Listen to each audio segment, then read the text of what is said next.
Dave Talks Comics, episode 134. Dave Talks Comics in 2016, part 3. Welcome to Dave Talks Comics, the program where I talk about comic books, cartoons, and comic book conventions.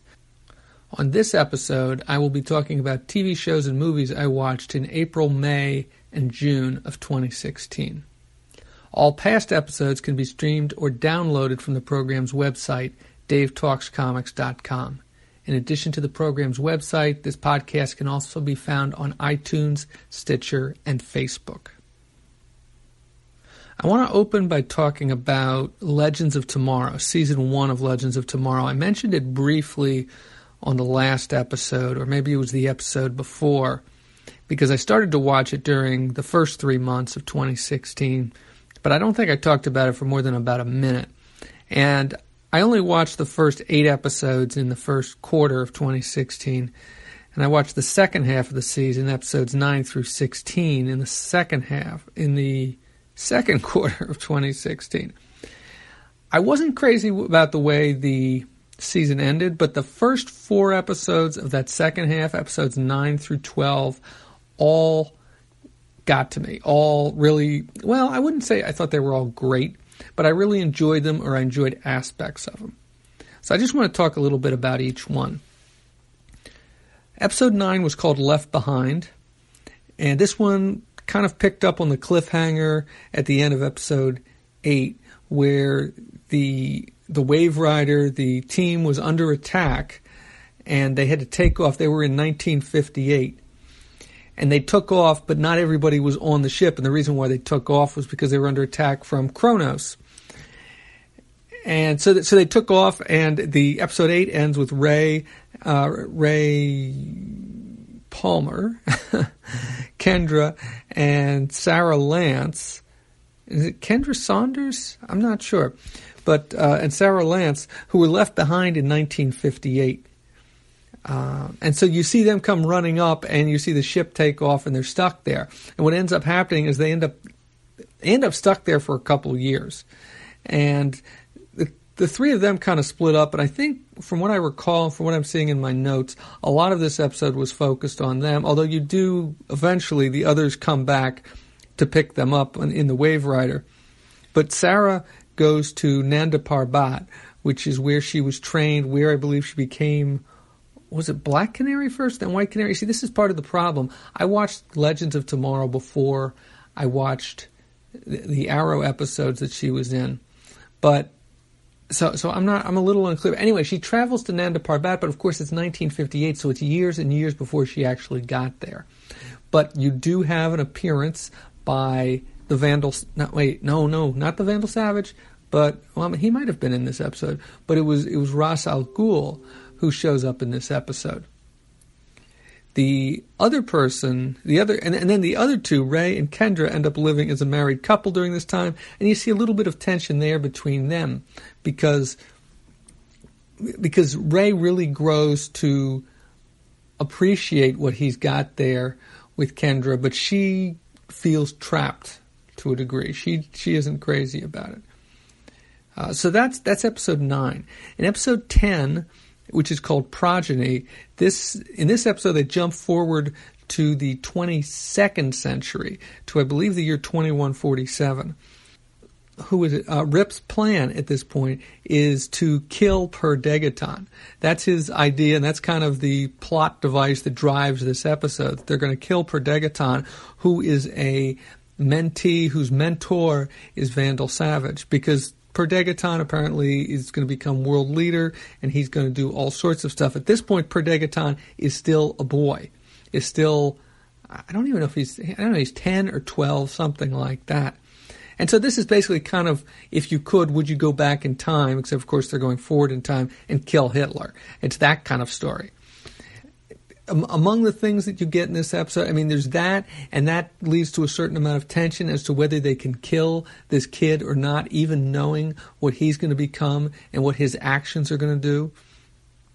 And then the other thing that happens in this episode that's kind of interesting, I think it's a B plot, would be that Ray discovers that his technology is being used for evil purposes. The 11th episode in the series is called The Magnificent Eight, and as the title implies, this is a Western-themed episode. Jonah Hex shows up in this. You see Kendra meets one of her former selves because, of course, she is somebody who has been reborn a number of times ever since, I guess, 2000 BC or 2500 BC or something like that. She and Carter have been reborn time and time again. And so because they're in the Wild West in the 19th century, there is a version of her that's living back. And of course, it just so happens that this version of her happens to be living in the same place that they land. There is, to a certain degree, there is some cliched stuff, but I thought that it was a lot of fun, and I enjoyed it. I enjoyed what they did with it. And then the last episode that I want to talk about was called The Last Refuge, and this was the 12th episode. And in this episode, this one, I had to kind of suspend my thought process a little bit on, because what happens is the Time Masters, who are the ones that are after Rip Hunter because he was originally one of their number, they send this assassin named the Pilgrim after the team to kill their younger selves because they have been unable to stop them prior to this. So they send this assassin called the Pilgrim who's going to kill their younger selves, so they have to go back and find their younger selves to protect their younger selves. Of course, in theory, couldn't the Pilgrim go to any point in time to kill their younger selves? How is it that by protecting them at this one time? And I think they actually get into this a little bit. They may actually discover this is the key point that the Pilgrim's going to strike at. Okay, now how do they figure that out? I have no idea. Maybe this computer Gideon somehow figures this out. I don't know. But there are some interesting character moments in this one as Jax meets his father, who he had never met before because his father was a soldier who went to fight in, I believe it was the first Gulf War, and was killed about the time that Jax was born, or maybe just before he was born. And you also see Heatwave meeting his younger self and trying to talk some sense into his younger self. And I don't recall exactly how that worked out, but both of them I thought were extremely effective moments, and you got to see both of them thinking and experiencing things in a way that you don't always when the focus is just on the action.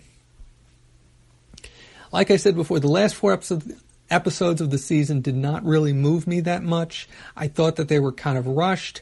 I thought that they took some shortcuts that I didn't really like and I don't really want to go into. At the very end of the season, they give a bit of a teaser as to what's going to be in the second season, which I still have yet to watch any of. Last time I checked, it's still not on Netflix. Only the first season is on Netflix. But there is a teaser of one of the characters from the Justice Society of America. I don't know if he's supposed to be coming from the 1940s or not, but because I don't think they're in the 1940s at the very end of the season. I think they're back in 2016, I think, at the end of the season. But anyhow, I'm interested in watching the second season. I didn't love the first season, but it was interesting enough for me to keep watching it and to want to see more.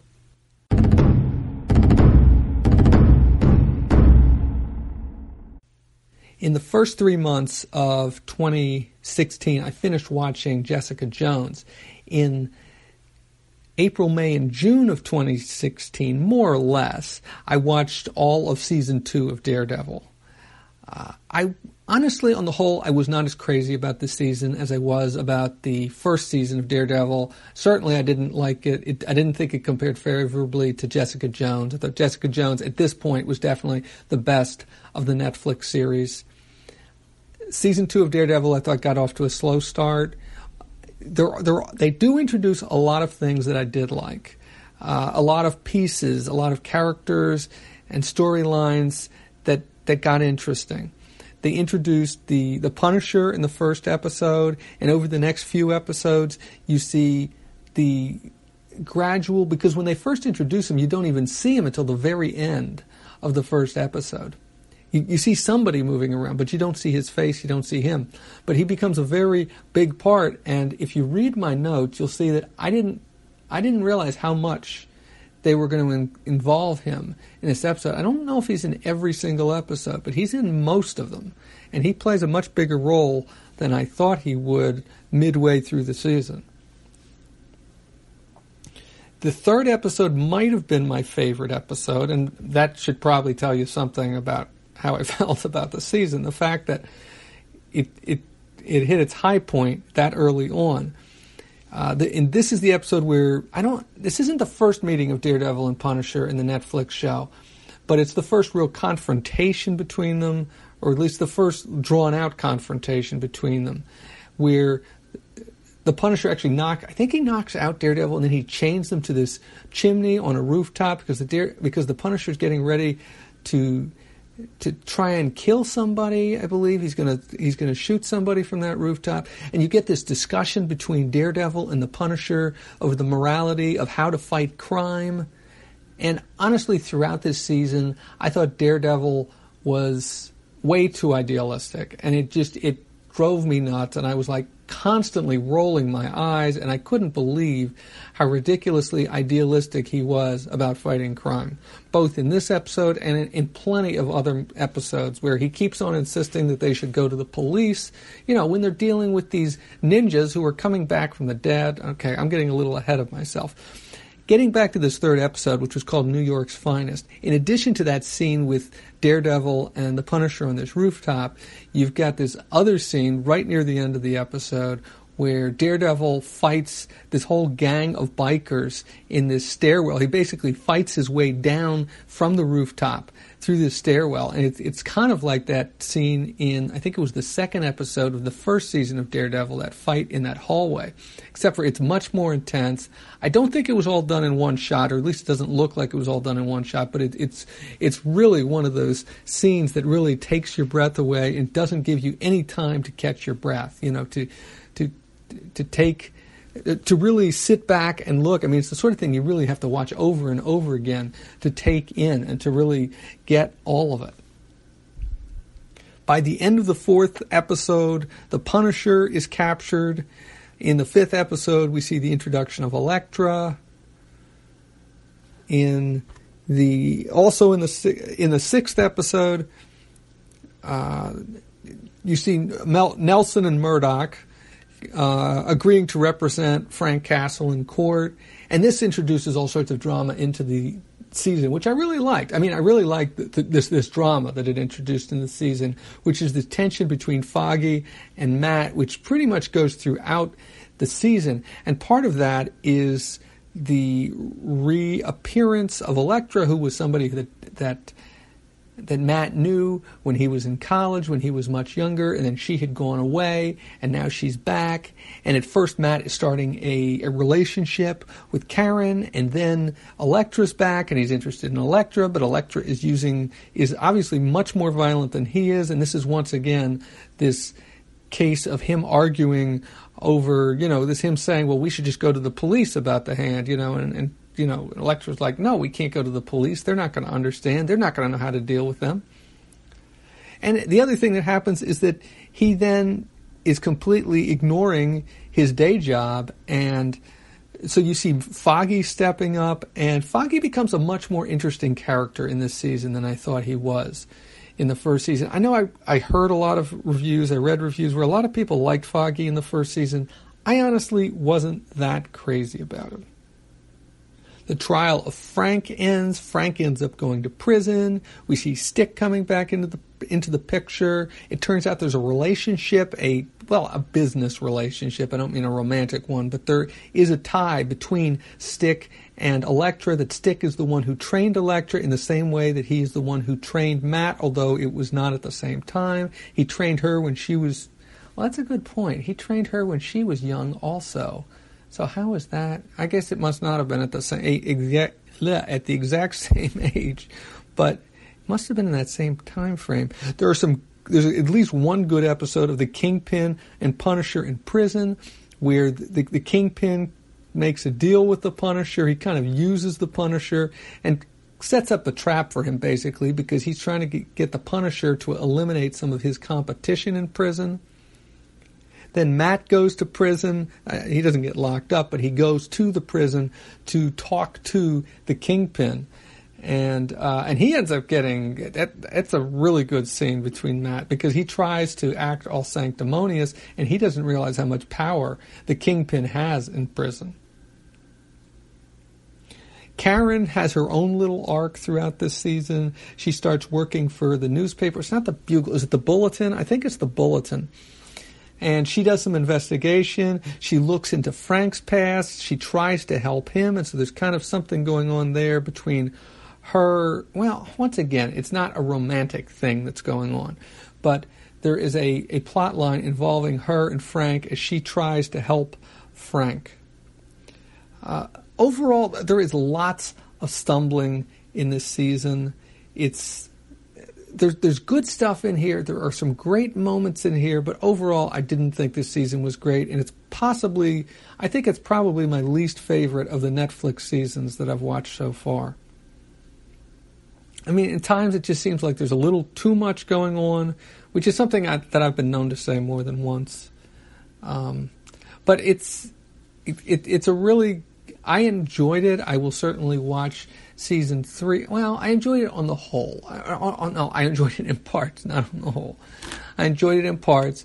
It is not great television. I thought the first season was better. I had high hopes for this season after the first season.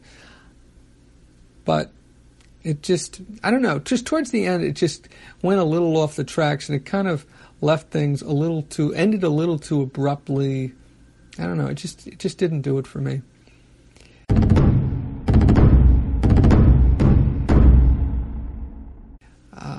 Another show I wanted to talk about was Arrow, season 2 of Arrow. Not the whole season, because I didn't watch the whole season. I only watched the first 6 or 7 episodes in this time frame.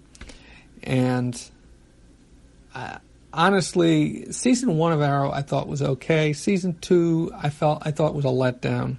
It just, at least what I saw of it, I thought was a letdown. I'm not crazy about the actors. As with Daredevil, I think they just tried to push a little too much into this, and you end up with all these different plot threads going on, and none of them gets enough attention. I mean, that's the big thing. I think there are some decent actors on the show, although I'm not crazy about Stephen Amell. I think that's how his name is pronounced. Who plays Arrow? Who plays Oliver Queen, Arrow? And honestly, the actress who plays Laurel, the actor who plays her father, Officer Lance. He was originally Detective Lance, and he's demoted to Officer Lance. I don't know. Maybe by now he's back to detective. I'm not crazy about the way the show's being played or the pace it moves at. It seems quite often that they're fast-forwarding through things. They're just going a little too fast. A lot of the villains just aren't that interesting.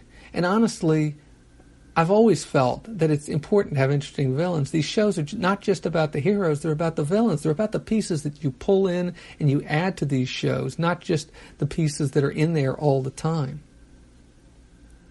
And it's way too melodramatic. I think that's a big part of why I don't like it. I have trouble finding good character moments. They happen, but I have trouble finding them.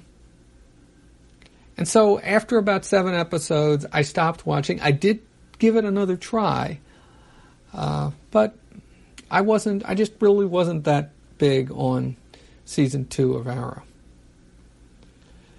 I also watched Teen Titans, season 1 of the Teen Titans cartoon from several years ago. And I did 2 episodes of the podcast on it, episodes 120 and 127. If you want to hear what I thought about that. There was 13 episodes. I didn't talk about every single episode, but I think I covered more than half of them. And I focused, of course, on the ones that I enjoyed.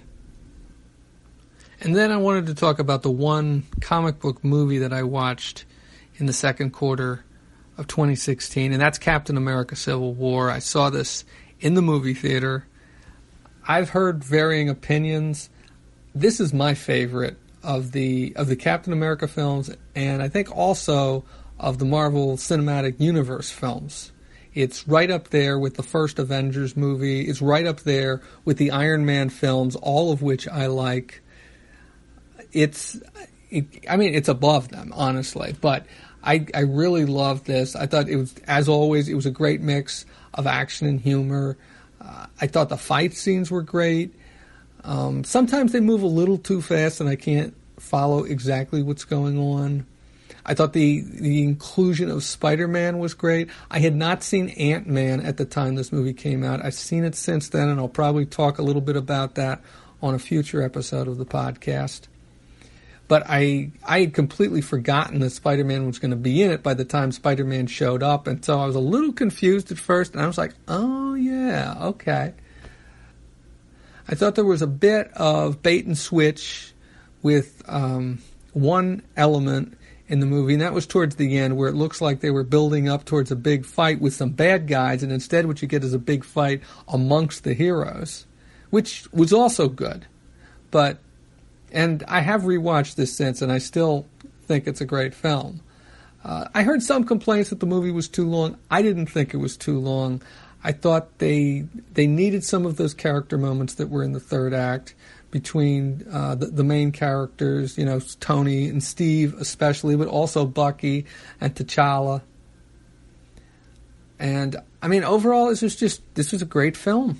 I thought I wish all of the Avenger films, all of the Marvel Cinematic Universe films were this good.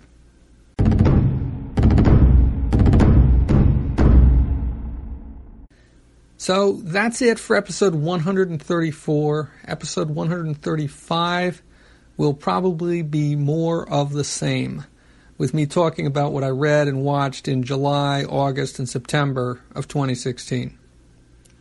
Dave Talks Comics can be found at davetalkscomics.com, as well as on iTunes, Stitcher, and a few other locations. You can keep up with what I've currently been reading at davetalkscomicsnotes.blogspot.com, and what I have been watching at smallscreenscrolls.blogspot.com. Links to both of these blogs can be found at davetalkscomics.com under the Other Blogs header on the right-hand side of the page. If you have comments or questions, I can be reached at davetalkscomics@gmail.com, on Twitter at DaveTalksComics, or leave a comment on my website. I'm Dave. Thank you for listening.